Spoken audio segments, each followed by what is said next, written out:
caale lakkinummoo waatu isa dachee kana ilaale garaan koon birraato ololli olola gurri koo hin dhaggeeffatu ati na wajjiniin galaanni na nyaatu humni jal'ootaa nu caale lakkinummoo waatu isa dachee kana ilaale garaan koon birraato ololli olola gurri koo hin dhaggeeffatu ati na wajjiniin galaanni na nyaatu.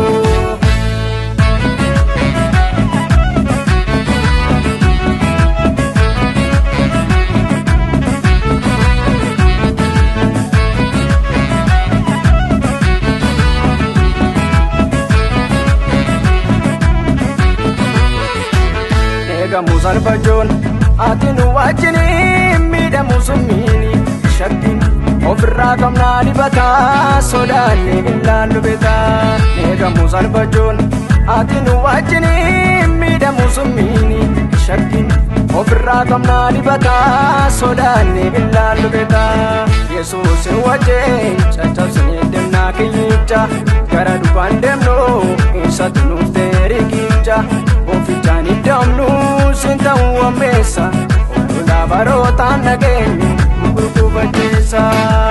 Humni jal'ootaa nu caale lakkinummoo waatu isa dachee kana ilaale garaan koon birraato ololli olola gurri koo hin dhaggeeffatu ati na wajjiniin galaanni na nyaatu.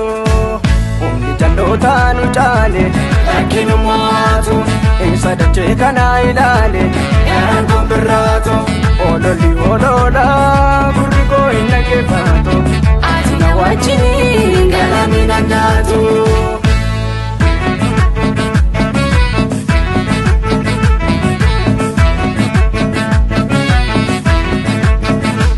Dorgommee mo'annaa eenyuun nu dhaqqaba mul'achuu tolleessa addunyaa deeggaata addeeffamneen baannu soogiddeenu keessa dhoofanni hin hafnu gara tollu baasa.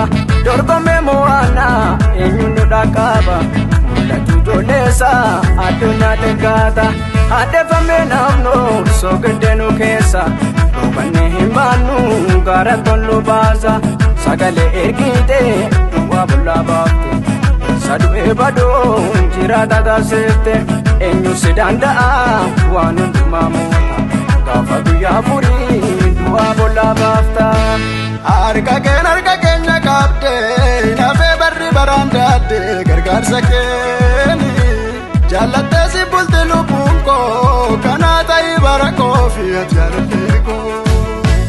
Harka keenya qabde nafee barri baraan daadde gargaarsa keeni jaallattee si bulti lubbuun koo kanaa ta'ii bara koo fi ati jaalatee koo.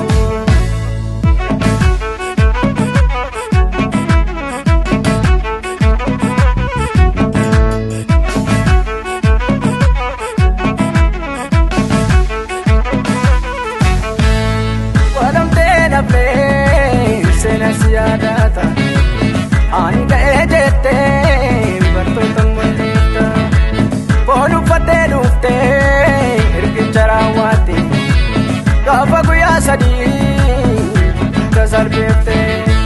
Foon uffattee dhuftee ergicha raawwatte gaafa guyyaa sadii tasarbeefte. Maamiif shakkiin qabu inni dundugaadha lafa onaa keessaan isa fookaraadha. Eenyutu salphatee Yesuus waamate gatamaa barbaadu waaqarraa mul'atte ameen.